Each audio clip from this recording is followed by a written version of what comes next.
Canadian-based channel DanPlan was destined to fail when money got involved, and the fact it lasted this long is a miracle on the YouTube platform.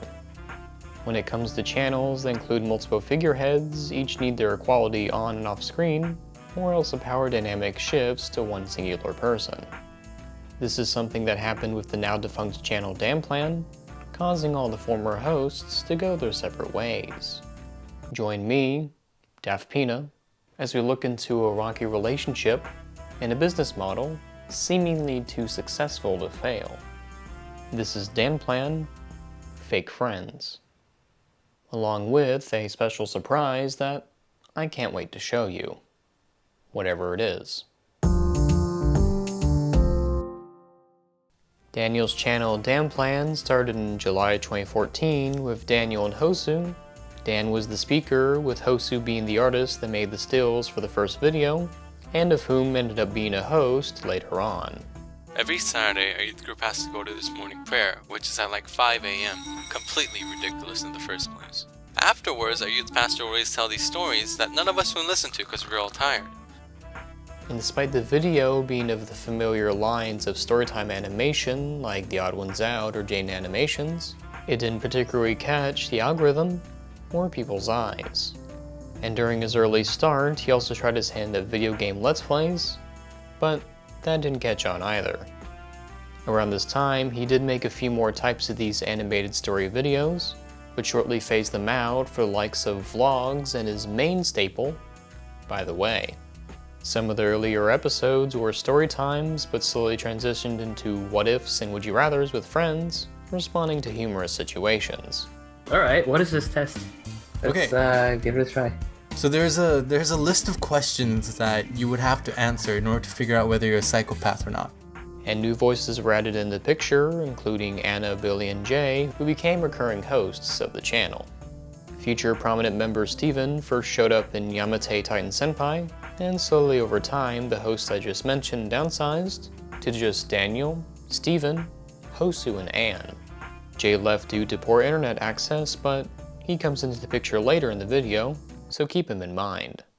Now's the best time to mention that at this time, the channel was just a hobby, as this was something the college-bound friends did in their off time, as they particularly weren't earning a lot of views or money for their videos. But what rocketed Dan's channel into the public eye was 2017's By the Way, Are You a Psychopath? This initial hit drastically changed the direction of the channel, as, gaining notoriety and attention, they got to do frequent collabs with popular animators at the time, and they were able to sustain good viewership with their content and reach 2 million subs in 2019.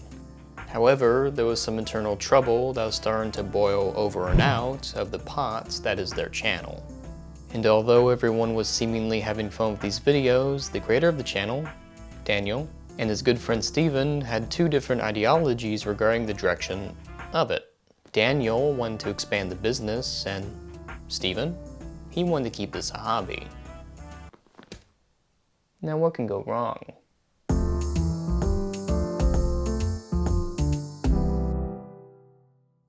During 2019, both Dan and Steven were attending their respective universities, but Dan put his on hold and even turned down a dream job to pursue YouTube as a career.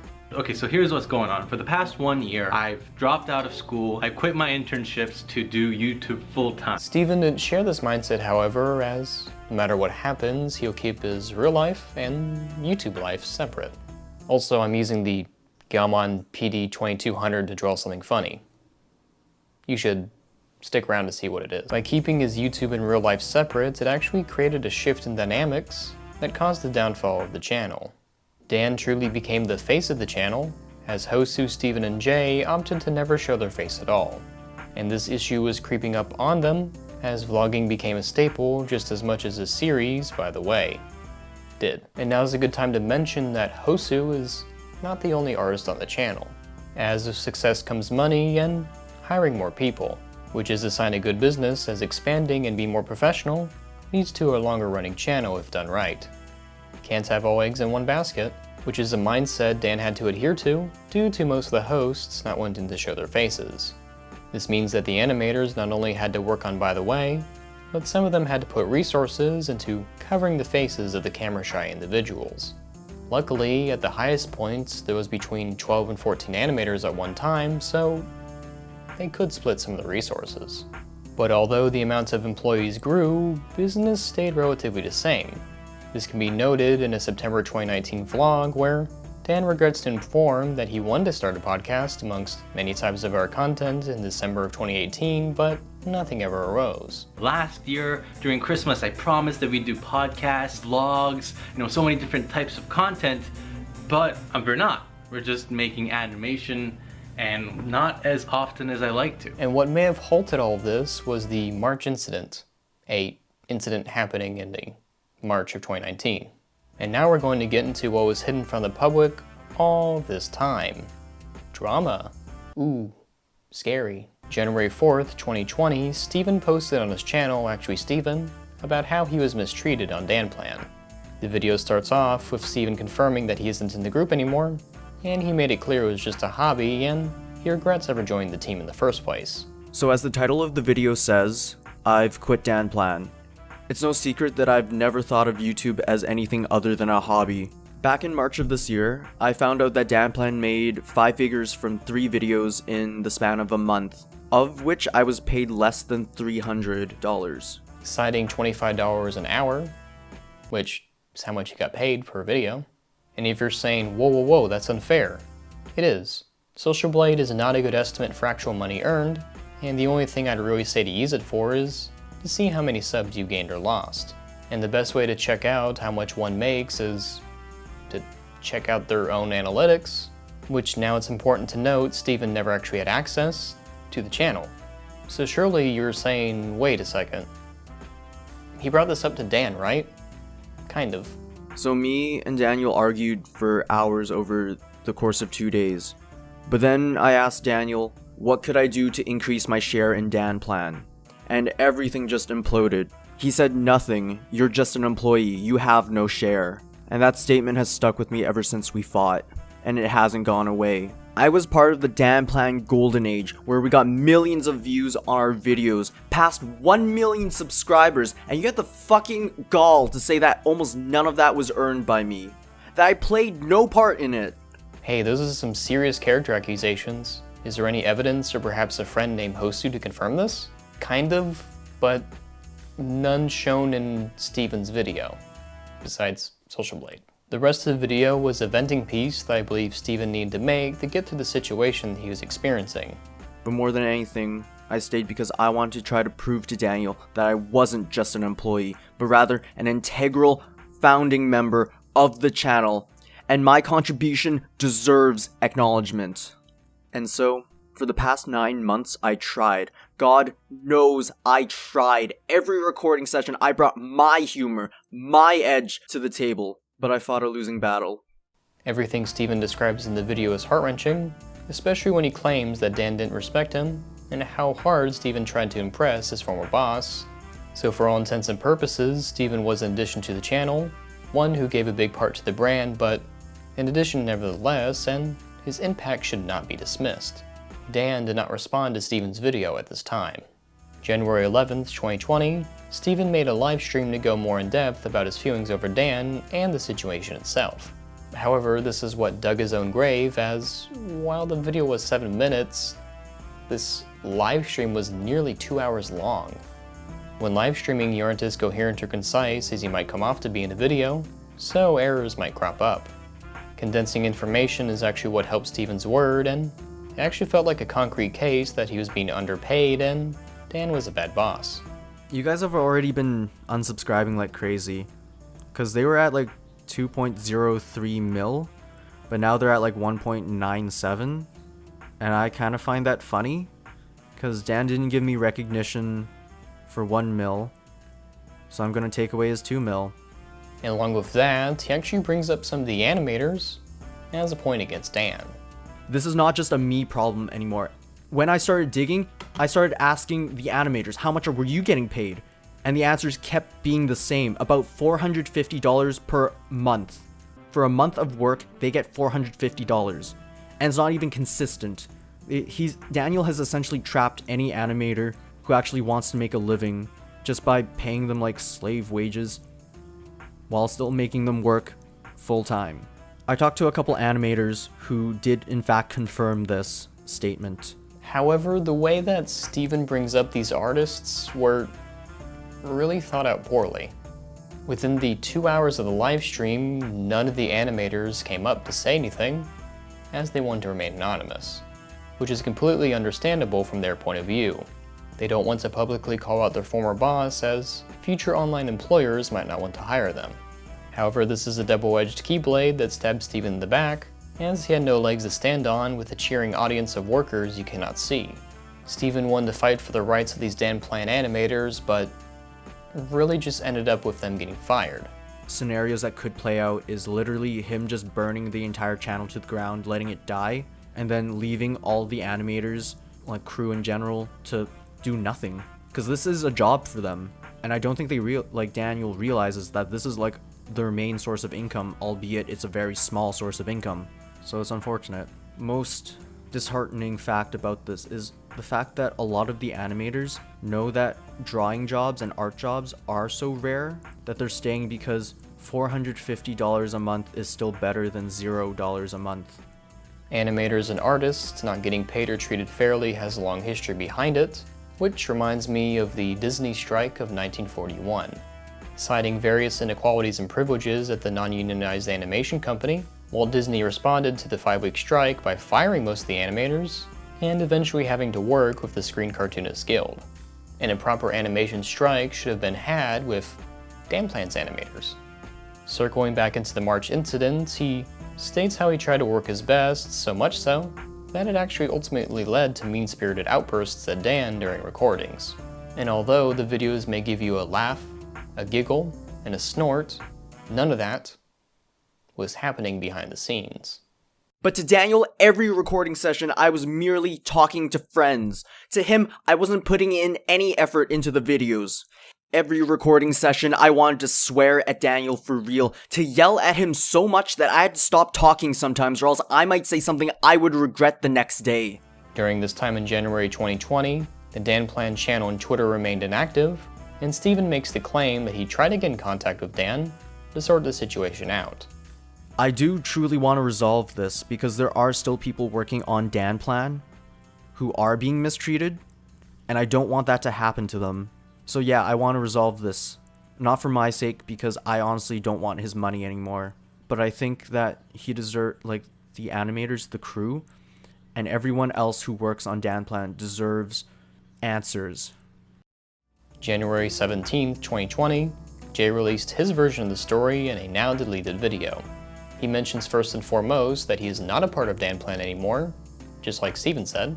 And this is just more or less something in response to Steven's story and explain why I continuously state that I'm not part of DanPlan. I'm not part of DanPlan. All of the information that I'm going to be using is from Dan, Steven, and Hosa, and some of the animators from the animation team. So it is as direct as I can get. And it's around March of 2019 when Dan contacts me again about recording. And because I was able to, I had internet, stable one at that, I agreed. And so we started to record again. And things had changed slightly from the last time I saw it. But he notes that something felt off about the channel, so he did some snooping. So it's around this time, I guess, so July 2019, that I started to get a hunch or a feeling. I had a hunch that something was off with DanPlan channel internally.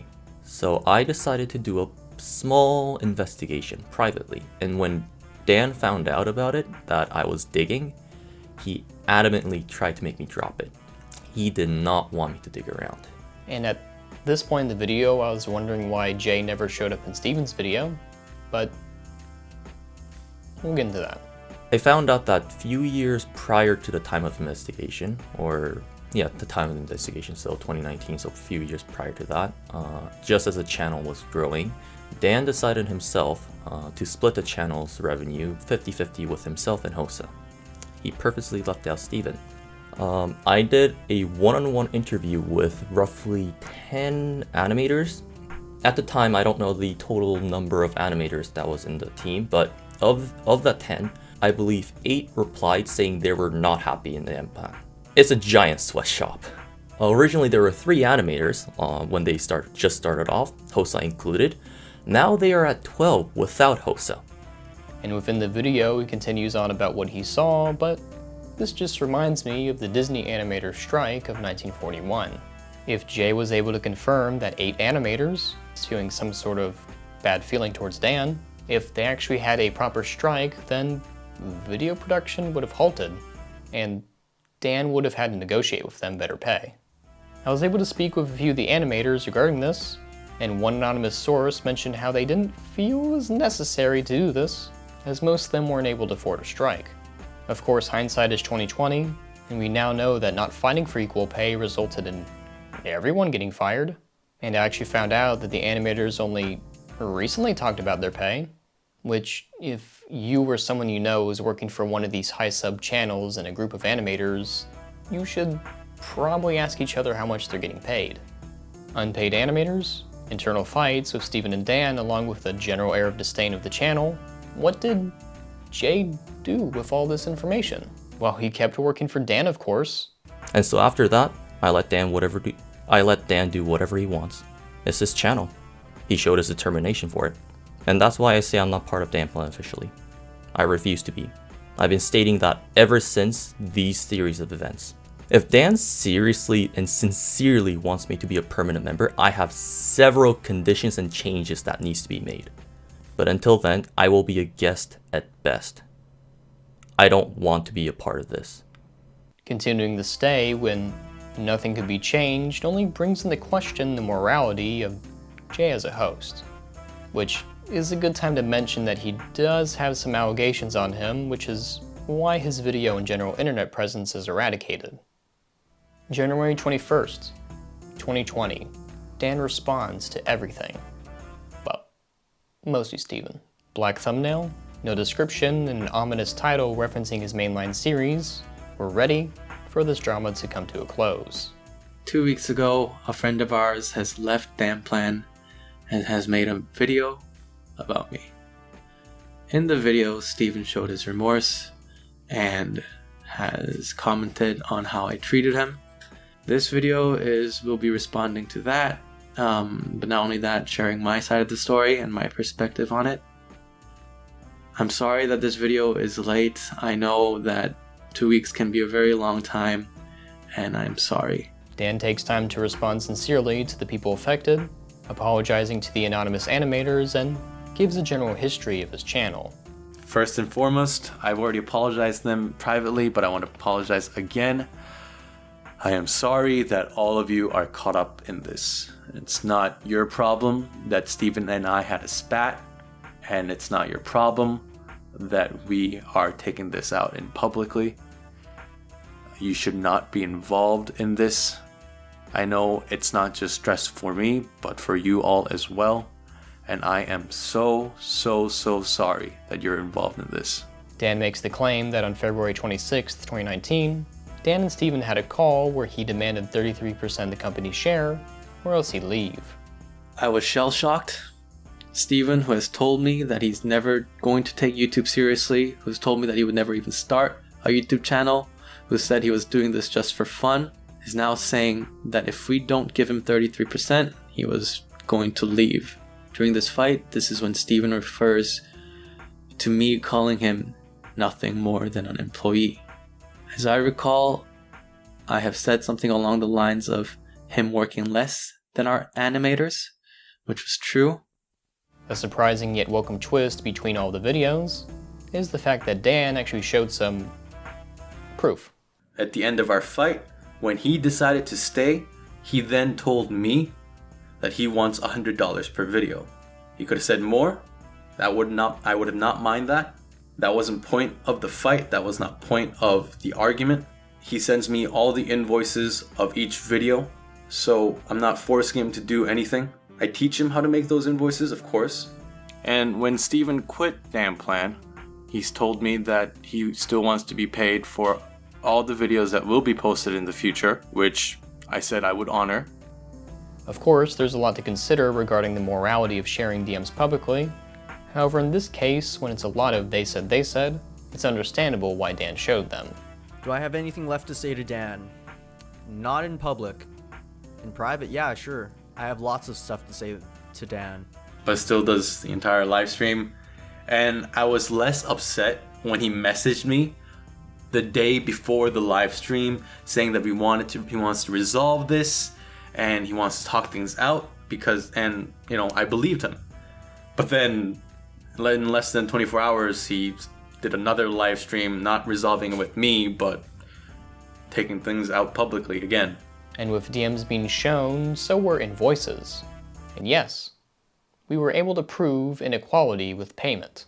First of all, they don't sign anything. It's a verbal agreement, and it's, second of all, not a full-time employment. No one has mentioned this, and I don't know why.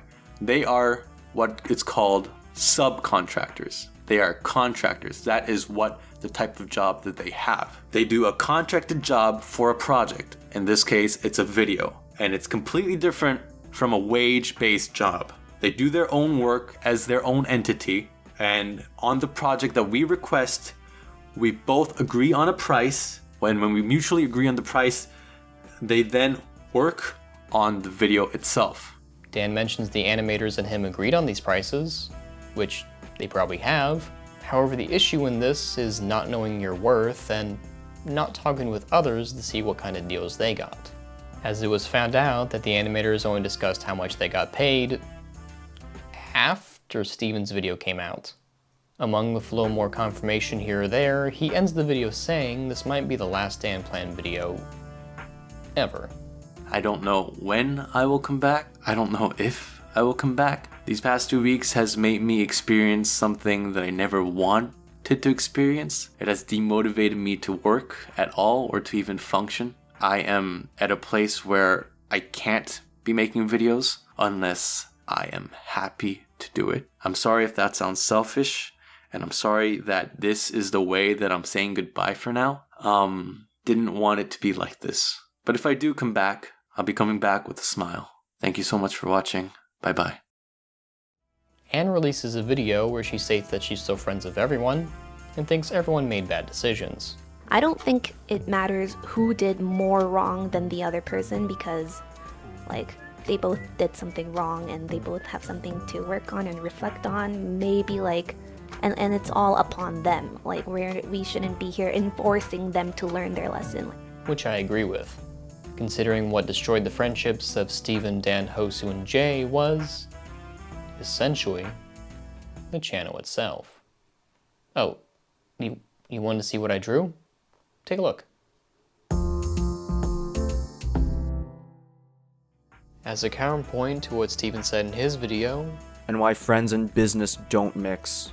friendship and business can mix if everyone's on the same page. The biggest issues regarding DanPlan were control, whose channel it actually was, and proper communication. First and foremost, Daniel himself created the account, DanPlan, and was the essential face. Steven and Jay seemingly didn't have much power despite being prominent figures within the same channel, and having mixed feelings about their involvements as a business. Which this reminds me of the early days of a channel that we all know called Game Grumps. In 2012, JonTron and Egoraptor created Game Grumps as a side project. However, over a short period of time, the Let's Play channel was actually eating up a lot of JonTron's time, so they both had to agree on the executive decision that John had to go, so they replaced him with Danny as a permanent replacement. From an outsider's perspective, it seems like fans quickly warmed up to Danny after John left, and hey, 7 years later, they still do Game Grumps. And with the departure, John was able to focus on his business and brand, as he now is able to own a studio, a crew, and even worked with some people like Disney, Flex Tape. And on Aaron and Danny's side, they expanded business with a few more channels, offering with different content along with other ventures they wanted to pursue. Steven and his Dan never saw eye to eye on their channel, and this was the ultimate downfall of their friendship. Mixing in mistreatment and low pay only escalated the situation, but I fully believe during the March incident, Steven should have left the channel as a main host. Mainly since if I was friends with Dan and I found out that he was making severely more money on the same project that I was working on, I would feel a bit heated and betrayed. And so in this hypothetical timeline, while Steven and him are taking a break as friends, Dan would have to be forced to find someone more suited for a long-time role. Of course, Steven could always come on as a guest, as he liked the spotlight so much so that he created his own channel. Hosu would have had to leave around the same time they did in 2019, as they had to set off for the military for about 18 months. And circling back to Aaron and Danny, they work well as business partners as they're able to both agree on where to take the channel, and to the extension, the brand itself, forward. That positivity and trust behind and front of the scenes makes the content enjoyable for those who watch it, rather than now on DanPlan where we know that some of the recordings actually had malicious intent behind it, that you can never look the same way again. Understand? Okay. Yes, of course, Daniel. Anything you say. Okay. You know what? You're just so good at this hosting thing. Good, because I think you can get us through this entire game. Don't worry about let it. me say a sentence, good Steven. Of course. I would hate Today to have to interrupt you Shut during... up! There is no winner between Dan, Jay, and Steven, as all of them went their separate ways from the situation, never wanting to look back. Dan recently released a video regarding his absence on YouTube. At the time of release, the video hit the trending tab, so in that regard, the channel isn't dead within the algorithm. Another note to touch upon is the fact that the content is fully live action. After the drama happened, I took a break and I was like, all right, I want to get back in. And I started filming. The first thing I tried was this Shane Dawson type film. And I tried doing this thing called the balance bracelet. Going back to a 2018 podcast, Dan does mention he wanted to do more vlogs, so this is not out of character for him to return with. I wish I could do more IRL stuff though. Like, I don't like the fact that we're kind of stuck in this like animation platform kind of genre, because I can't animate. Hosa can, and now there's like a team of people that does it for me, but I feel like I lost the creative touch to it almost. So I want to do more IRL stuff. I don't know. What do you, don't you guys want to do more IRL stuff? No, I already do that stuff, so it's okay. Also, from the looks of it, he actually found a collection of friends and family and is willing to participate with his antics and show their faces in their videos. And the only way for me to continue right now is to be creative in a different way. We only waited for you because we were waiting for animations. I know, but I love YouTube. I love making YouTube. Maybe I'll get back to it. But right now, I need to try something new, said Daniel, looking into the camera, trying to look confident, hoping that nobody notices the extreme distraught and anxiety he has in his heart. And so I look forward to the content that Steven and Dan put on their channels, as the last thing anyone should want is the pure destruction of either of them. Giving people the benefit of the doubt goes a long way, and the message of this video you're watching still rings true. Knowing when to leave, when to speak up, and even when to make things public are key things to think about when talking about the DanPlan story. There is no easy answer for any of these, so it will always be a case-by-case scenario that you have to work around and work through.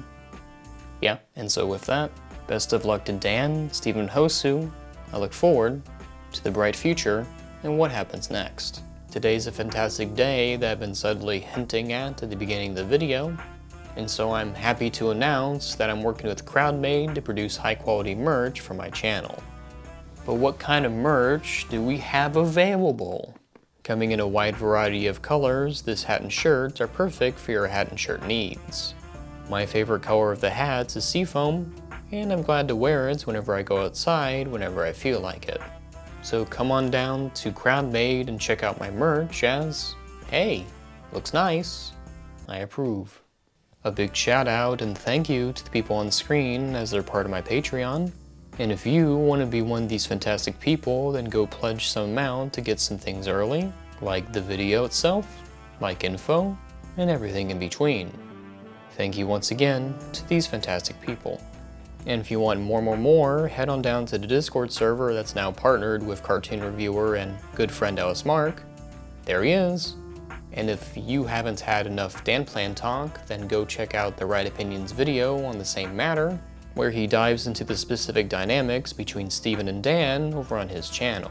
To an extent, both parties could have been more proactive. But as the guy in charge of the channel, Daniel did make a real mistake by treating someone who is part of the brand as a part-time rep. And so until next time, please have a